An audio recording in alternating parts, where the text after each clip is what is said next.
qalla lafzuhu katsura ma'nahu.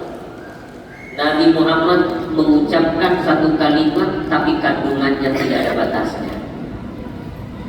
Kata-katanya ringkas tetapi mengandung makna yang sangat dalam. Dalam momen nuzulul Quran malam ini saya ingin menyampaikan bahwa Al-Quranul Karim adalah mukjizat yang Allah berikan kepada Nabi Muhammad yang sampai saat ini masih hadir di tengah-tengah kita. Bahkan mukjizat Al-Quran ini tidak hanya berdampingan yang kita lihat dengan mata kita, tapi ada sebagian orang mukjizat itu hadir di dalam dada mereka, dalam hati mereka. Maknanya mereka menghafal kitab suci Al-Quran. Dan saya doakan Papua Selatan ini banyak melahirkan para penghafal Al-Quran. Dan keistimewaan kita sebagai umat akhir zaman, qulubuhum masahifuhum, hati mereka tersimpan Al-Quran. Hati mereka tertanam mulai dari Al-Fatihah sampai An-Nas.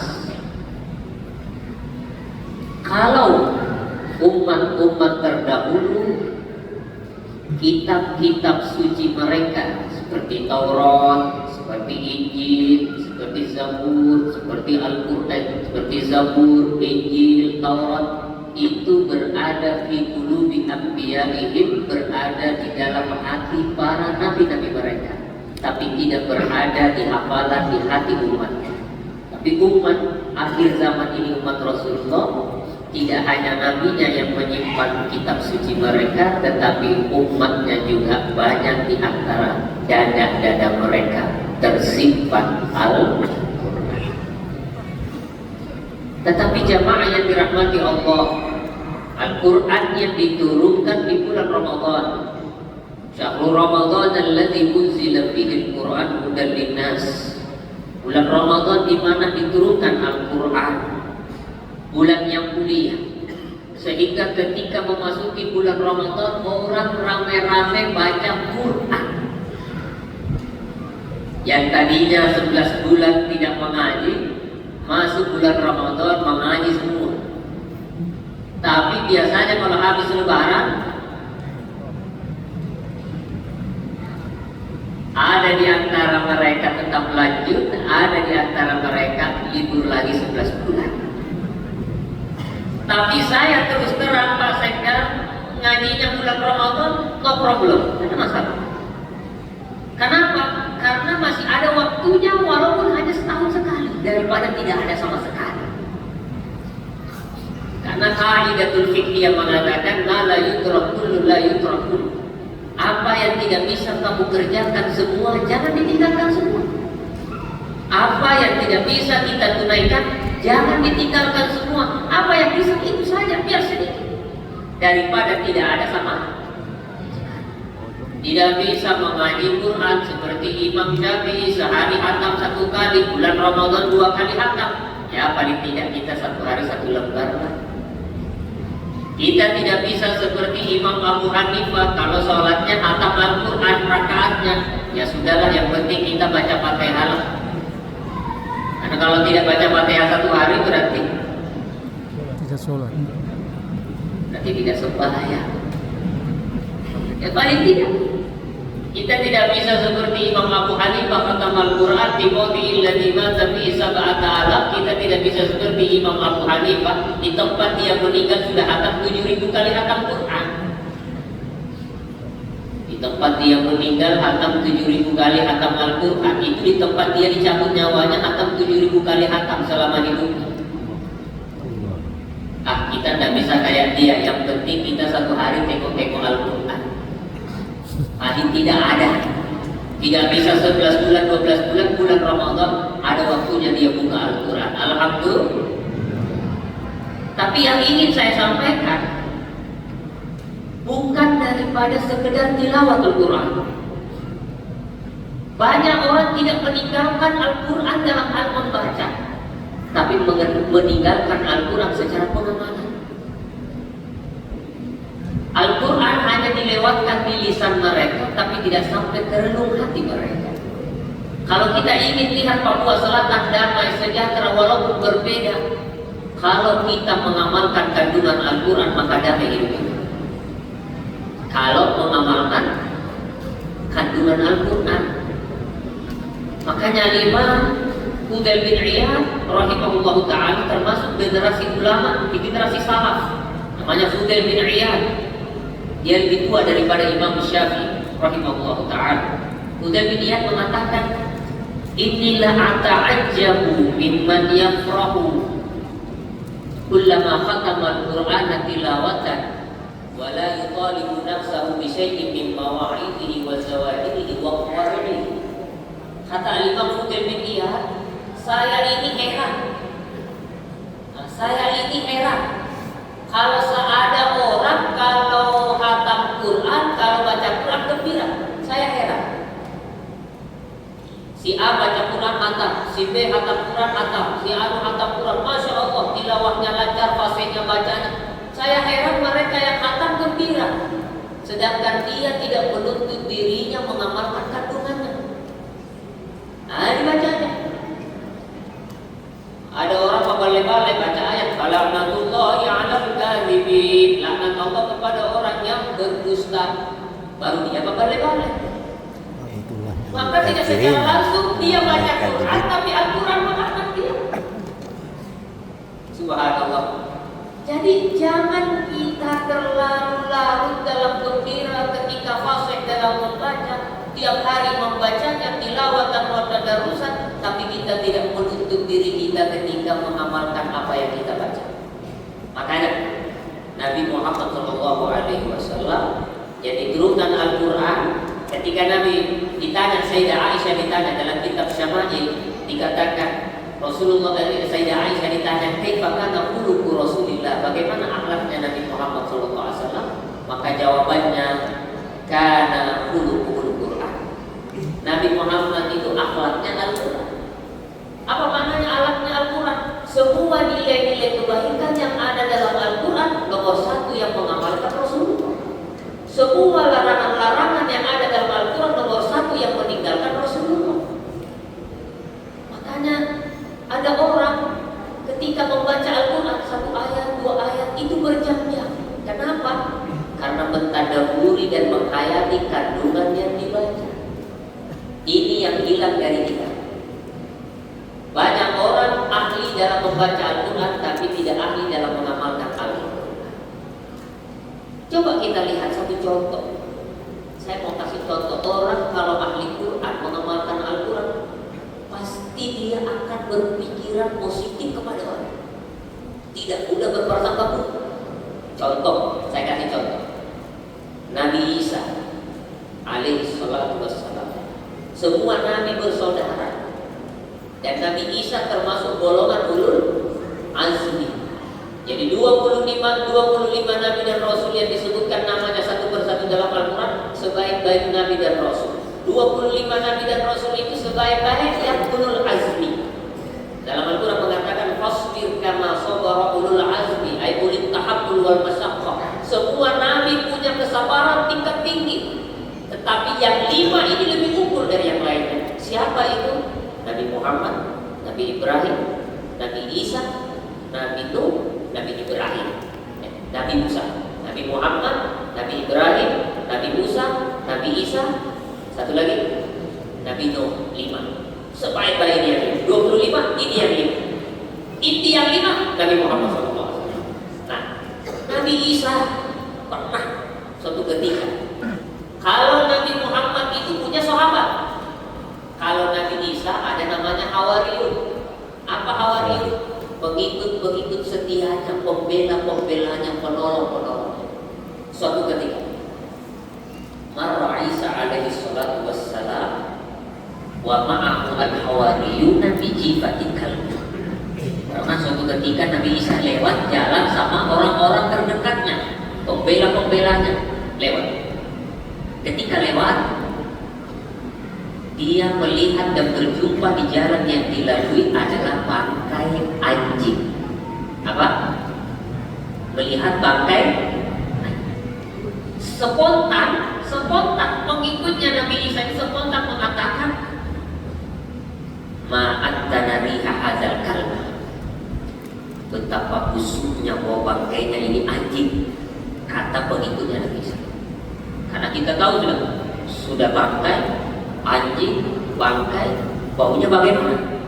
Jadi orang yang lewat, kata pengikutnya Nabi Isa, ma'antana riha hadzal kalb. Betapa busuknya bau bangkainya anjing ini.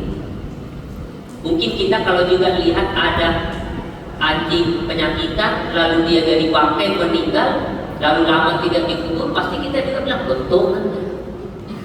Kan begitu? Baunya ini. Tapi Nabi Isa, apa yang dikatakan oleh Nabi Isa? Ketika pengikutnya mengatakan demikian, apa yang dikatakan oleh Nabi Isa? Kata Nabi Isa, pelajaran kepada pengikutnya. Inilah bedanya orang yang hatinya bersih. Dia mengatakan, ma asyadda bayadha asnani. Artinya, betapa putihnya giginya anjing ini. Betapa putihnya giginya anjing ini. Apa maksud dari perkataan Nabi Isa ini? Seburuk-buruk yang kau lihat, pasti ada kebaikannya. Ketika orang baik bertemu dengan orang yang dominan tidak baik, maka orang yang hatinya baik pasti akan mencari sisi positifnya. Bangkai, bau, ya ini dicari yang mana yang bagus. Dia katakan, betapa putihnya giginya anjing ini. Terpukul murid-muridnya. Kenapa? Hewan yang sudah jadi bangkai, tapi hati yang bersih masih bisa mencari celah positif dari diri orang, dari hewan ini. Orang sekarang mengatakan dirinya baik, ahli Quran, ahli ini, ahli ibadah, tapi orang yang baik di depannya, dia tidak bisa melihat kebaikannya, justru yang dia lihat keburukannya. Orang datang baik-baik ke masjid, dibilang mau dibilang. Orang bantu sebisanya itu, aduh dibilang. Begini dibilang begini, dan ke situ dibilang begini. Subhanallah, susahnya. Ma asyadda bayadha asnani.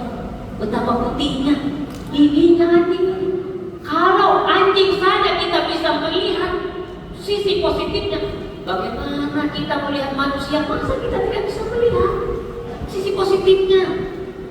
Ini orang ini tidak baik, ini tidak baik, tidak baik. Pasti ada baiknya. Kalau kau baik, pasti kau lihat baiknya.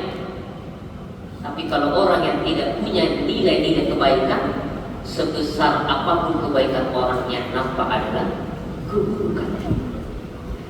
Ini hikmah Al-Quran yang pertama.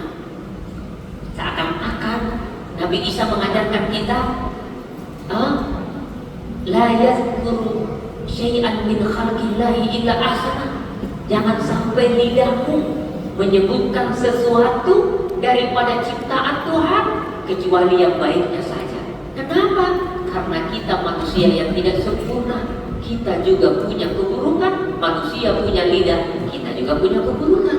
Maka sebaik-baik kita memandang orang, lihatlah kebaikannya, lihatlah positifnya. Apalagi cuma perbedaan ini dan itu, harus kita mendahulukan kacamata prasangka positif kepada sesama umat manusia. Kira-kira betul tidak ini? Memang betul, tapi susah mengamalkan. Susah diamalkan. Kalau Al-Quran sekedar dibaca, semua orang bisa. Tapi kalau Al-Quran diamalkan, tidak semua orang bisa. Semua orang bisa membaca Injil, Taurat, Zabur, tapi tidak semua bisa mengamalkan isinya. Karena yang mengamalkan isinya makhluk-makhluk pilihan Tuhan Allah Subhanahu wa Ta'ala. Nah ini, coba kita lihat jemaah yang dirahmati Allah. Nabi Muhammad pun pernah mengajarkan istrinya Sayyidah Aisyah. Mungkin karena kecemburuan, ditanyakan, kenapa itu istri tak yang itu selalu Padahal innaha qasirah, padahal dia tidak tinggi.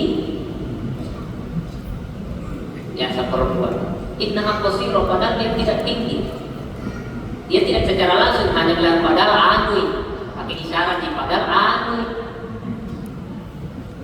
Dan perempuan itu kadang-kadang kalau sudah hadir, tadi hadir di masjid, ada nasi goreng, ada, tapi sedikit isinya. Tapi nalaku sih, tapi nahabis sih. Anak cerita tapi tentang kafe, dimakan kafe, berdoa. Soal cerita hadir ke pesta, kok makanannya sudah agak ini, tapi habis juga malah membungkus.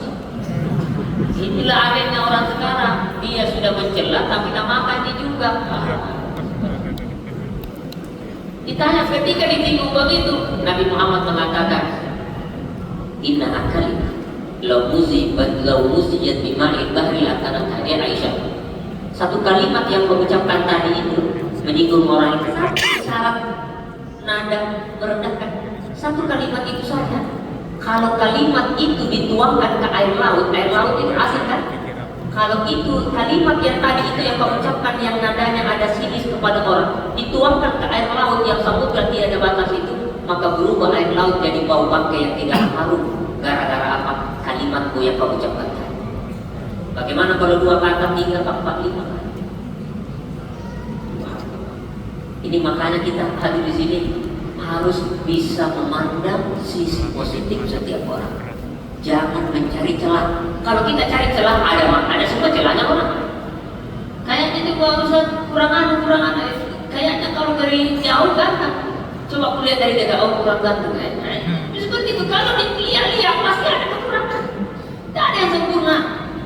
Makanya jangan cari celah orang, kita cari aja sisi positif seperti yang diajarkan oleh Nabi. Ini makanya dulu ada seorang pasangan suami istri baru menikah, jadi cuci pakai bajunya suaminya. Ada tetangganya sudah lama berumah tangga, tiap hari itu lihat tetangganya, Pak itu dia tetangga saya istrinya, masa tidak pandai mencuci itu baju suaminya masih kotor. Dia lihat dari jendela rumahnya. Tiap hari begitu. Setiap mencuci tetangganya yang baru menikah dicarikan lagi sama tetangganya. Itu Pak, istilah apa itu? Masa mencuci saja banyak suaminya tidak bersih, apa itu? Mana boleh itu? Coba kita lihat Pak. Lama-lama kelamaan mencuci lagi itu perempuan, tetangganya sudah bersih nah lihat. Tahu bahwa kita mencuci karena bersih di kuliah. Kata suaminya, "Ma, sebenarnya bukan dia yang cuciannya salah, tapi kita yang salah memandang." Kenapa bisa Pak? Karena kemarin itu jendelanya kotor.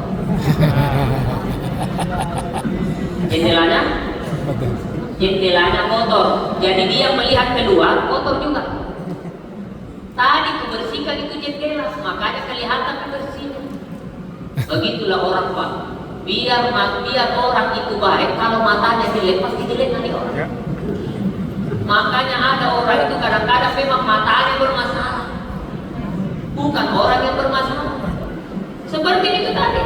Jangan sampai kenapa jelek semua orang, tidak ada baiknya. Mungkin perlu diperbaiki itu cara pandangannya. Bisa saja kotor jendelamu, bisa saja kotor hatimu, bisa saja gelap hatimu sehingga kamu tidak melihat cahaya yang ada di hadapan. Yang kedua, penutup. Tidak apa-apa dapat perhatikan. Dua ini. Orang yang mengamalkan Al-Quran, hikmah nuzul Quran, selalu berpikiran positif. Yang kedua, tidak akan pernah meremehkan orang dan tidak pernah membalas orang yang merendahkan diri. Kita ambil contoh Sayyidina Abu Hurairah. Kalau Anda suka baca hadis Nabi, pasti selalu ada namanya Abu Hurairah. An Abi Hurairah. Oh, pokoknya Abu Hurairah. Hampir seperempat hadis Nabi riwayatnya Abu Hurairah. Karena minal muksirina riwayat Abu Hurairah. Sahabat yang paling banyak menghafal dan meriwayatkan hadis Nabi Abu Hurairah 5.374 hadis. Itu tidak dicatat. di sini semua. 5.374 di sini semua. Nah, di sini semua tidak pakai dicatat. Kenapa tidak lupa yang sudah dipegang dadanya sama Nabi? Ya Rasulullah, doakanlah supaya apa yang ku dengar ini bisa tidak lupa dipegang dadanya oleh Nabi, maka setiap dia mendengar tidak lupa. Nah itu, berapa riwayatnya? 5.374 hadis. Suatu ketika Abu Hurairah itu kan panggilannya, kunyahnya, bapaknya kucing artinya Pak. Abu Hurairah bapaknya kucing, Abu ini. Karena dia suka bawa kucing, penyayang kucing, sahabat Nabi. Jadi kalau pagi dia bawa kucing di lengan bajunya. Kalau malam dia taruh kembali di pohon itu, besok aja pulang itu kucing. Ditanya oleh Nabi, apa itu? Dia bilang, Al-Hir ya Rasul kucing. Dipanggil oleh Nabi Abu Hurairah, bapaknya kucing.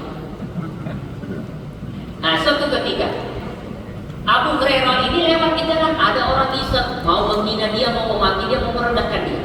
Kata orang itu, anta Abu Hurairah, kamu Abu Hurairah? Jawabannya, nah ya saya Abu Hurairah. Nah bilang itu orang, anta sarikul hira, oh kita yang pencuri kucing. Dia pelesetkan, bukan jadi Abu Hurairah tapi sarikul hira. Oh kamu ini si tukang pencuri kucing. Bukan bapaknya kucing kan namanya, tapi palukan kucing, maling kucing. Kata Abu Hurairah ketika dibilang maling kucing dihinakan, apa yang dilakukan oleh Abu Hurairah dibalas? Tidak. Dihina tidak? Tidak. Apa yang dilakukan oleh Abu Hurairah? Langsung doa. Allahumma ghfir li akhi hadza. Allahumma ghfir li akhi. Allahumma ghfir li wa li akhi hadza. Ya Allah, ampuni dosaku, ampuni dosanya orang ini. Orang itu, kenapa kau doakan saya juga?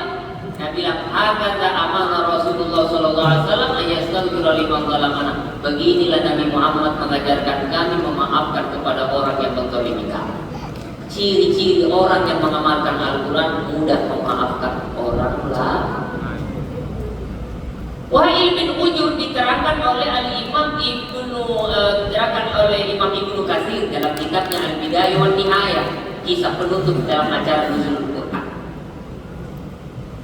Qadima Wahil bin Ujur, ada suatu golongan bangsawan raja namanya Wahil bin Ujur datang dari Yaman. Turunan bangsawan raja datang ke Madinah. Sampai ke Madinah disambut oleh Nabi Muhammad. Nabi Muhammad itu suka memuliakan orang, kalau dia punya kedudukan pun dimuliakan oleh Rasulullah. Ketika itu Nabi kata, dia datang, kenapa kamu datang ke sini? Jawabannya, jitu ragiban bil Islam wal hijrah. Saya datang ke sini untuk semata-mata karena ingin Islam dan hijrah ke jalan yang lebih baik. Akhirnya Nabi Muhammad gembira, fafarihan nabiyyu bi qudumihi. Nabi gembira dengan kedatangan seorang bangsawan, seorang raja dari negeri Yaman. Akhirnya dikumpulkan orang-orang, dikumpulkan. Setelah kumpul, Nabi Muhammad memberikan dia sebidang tanah untuk dia tempati, tapi tempatnya agak jauh dari Madinah. Akhirnya Nabi menyuruh sahabatnya yang bernama Muawiyah bin Abi Sufyan. Kata Nabi Muhammad, ya Muawiyah, imsi ma'amu, kamu jalan sama dia, ajunsilahu manzilatan ba'idan adil Madinah, tempatkan dia di kota Madinah yang agak jauh, agak pinggiran. Bawa kamu yang antar di Muawiyah. Diantar oleh Muawiyah, raja itu. Muawiyah jalan kaki, yang diantar naik onta. Dulu kan kendaraannya paling mewah onta. Kalau sekarang kan ya itulah apa? Ya, karena dia orang tokoh kerajaan bangsawan dari negeri seberang, dia di atas ontanya. Muawiyah jalan kaki, diantarkan tempatnya. Akhirnya Muawiyah bilang sama raja itu, "Abe, alki ilayana alam, kasih saya ke sendalnya, minta sandalnya." Karena dia kan di atas onta, dia jalan kaki, kasihan antar tempatnya.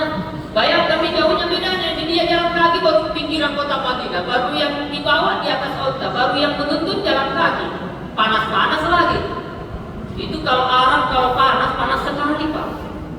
Itu dulu pernah sedang hilang waktu musim panas, waktu belajar di Yaman, itu mau berdiri kepalaku dari panasnya, padahal hari kencang aja. Kalau dingin sekali, kalau panas sekali, karena anginnya pun panas. Akhirnya dia minta sendalnya, kasih sendal ke bos, supaya saya bisa pakai karena panas kakiku. Katanya Wa'il bin Hujur, inni lam akun li albasaha wa qad labistaha. Sungguh kalau kamu memakainya tidak kupakai. Kenapa beda kakiku sama kakiku? Saya kaki raja, kau bukan. Ketika itu Muawiyah belum jadi raja, masih sahabat yang biasa-biasa. Dia bilang, kalau kau ambil sandal muka itu tidak kupakai lagi, karena kamu tidak layak pakai sandal. Akhirnya Muawiyah bilang sama dia, kalau begitu baik, artis. Kalau begitu bonceng. Kalau begitu bonceng kasih naik tadi punggung otakmu, karena panas kan dia. Kamu antar nih. Kasih naik kardio otak. Apa Nabi bilang dia? Lasta bin azabil qulub, kamu tidak pantas dibonceng oleh raja. Pasti yang berdampingan duduk di sampingnya pasti orang hebat juga. Kamu tidak pantas kamu dibonceng. Tapi begini saja. Imshi fi dhilli naqati wa qad kafaka syarafat bihi. Karena begini saja, cukup kamu jalan di bawah naungan otakku, itu sudah cukup kemuliaan bagimu. Coba lihat. Ibaratnya kalau naik mobil, jangan naik mobilku, kau tidak pantas satu kursi dengan saya. Cukup kamu jalan di sampingnya mobilku, kamu dapat naungan mobilku, itu sudah kemuliaan bagi kamu. Kalau ditanya di mana kamu bernaung, di mobilnya. Di mana kamu bernaung, di naungan ontanya si Anu. Itu cukup sudah kemuliaan bagimu. Kamu bisa bernaung di bawah ontanya seorang raja. Diingat baik-baik oleh si Muawiyah bin Abi Sufyan, orang ini yang ketika itu berada di atas, dia di bawah, diperlakukan. Suatu ketika zaman berputar, dunia berputar. Saya saja yang dulunya belum jadi apa-apa sekarang jadi sekda. Bisa saja. Yang sekarang jadi ini dari tahu. Kenapa jadi tahu berputar?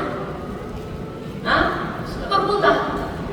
Subhanallah, yang dulu jadi makmum sekarang jadi imam bisa. Yang dulu mendengarkan ceramah sekarang dia ceramah seperti itu. Saya dulu Pak Sekda sebelum masuk di sini, saya pernah dulu acara di mana itu di Bogor. Wah, lama sudah, 7 tahun yang lalu. Ketika itu ada wakil bupati yang muda. Di mana? Saya pulang singgah di sini. Soal kita persinggahan mau ke bandara. Hati saya bilang saya akan sampai di sini. Artinya saya akan sampai dakwah di sini. Itu pada cuma 3 mau ke kamar mandi. 7 tahun yang lalu. Sekarang zaman Sima yang mana yang mau mengatur seluruh berapa sih? Ini yang betul pagi dulu singgah. Ternyata kata hati tidak, bila benar-benar akan didengar oleh Allah. Nah ini sama dengan Pak dulu saya mau masuk itu, sekarang ada di sini. Sama berarti. Subhanallah, Muawiyah dia ingat, putar waktu itu. Sampai Muawiyah jadi raja, summa adraka sultan. Dia jadi raja. Karena kita tahu dalam sejarah Islam, raja pertama awal muluki fil Islam Muawiyah bin Abi Sufyan, yaitu Daulatul Umayyah. Dinasti Umayyah raja pertama adalah Muawiyah. Ketika Muawiyah jadi raja, Sultan Syam ke istananya ada di negeri Syam, di Damaskus. Kalau dulu masa Khulafaur Rasyidin itu di Madinah, masanya Muawiyah jadi raja, maka tempat pusatnya pemerintahnya di Damaskus, Syria. Ketika itu orang yang pernah meremehkan dia ketemu, datang ke wilayah kekuasaannya Muawiyah, dipanggil oleh Muawiyah, panggil dia masuk. Kalau orang sekarang, ini yang keluarga ini langsung. Ini kami coba lihat orang yang berakhlak Nabi, orang yang mengamalkan kandungan Al-Quran, tidak ada niatnya balas dendam. Apa yang dilakukan oleh dia? Panggil dia, orang yang pernah meremehkanku ketika saya berada di bawah, dipanggil. Ketika dipanggil dia malu. Karena orang yang pernah dia rendahkan dulu, cukup kemuliaan bagimu berada di bawah naungan otakmu. Sekarang dia raja, dia orang biasa, dipanggil terus ini. Maka dikatakan fa'ajlas tuhu ala sarir, maka saya dudukkan orang yang pernah menghinakan saya tadi itu, saya dudukkan di singgasana kemuliaan, saya dudukkan di samping. Wa qadaitu hawaijah, dan saya tunaikan hajatnya, saya bantu dia dengan uang, saya berikan dia rumah, saya kasih yang dia inginkan, dan aku dudukkan di tempat singgah sana seperti kawan lama yang baru bertemu, padahal orang itu orang yang pernah merendahkan. Ini akhlak. Makanya ulama mengatakan la tuqimul faqira alla tatarka yawman waddahu qadrafa. Jangan sekali-kali kita meremehkan, merendahkan orang yang berada di bawah, karena kita tidak tahu zaman ini berputar. Bisa saja saat ini kau di atas, waktu berputar akan meletakkan kau di bawah. Dia yang di bawah berada di atas.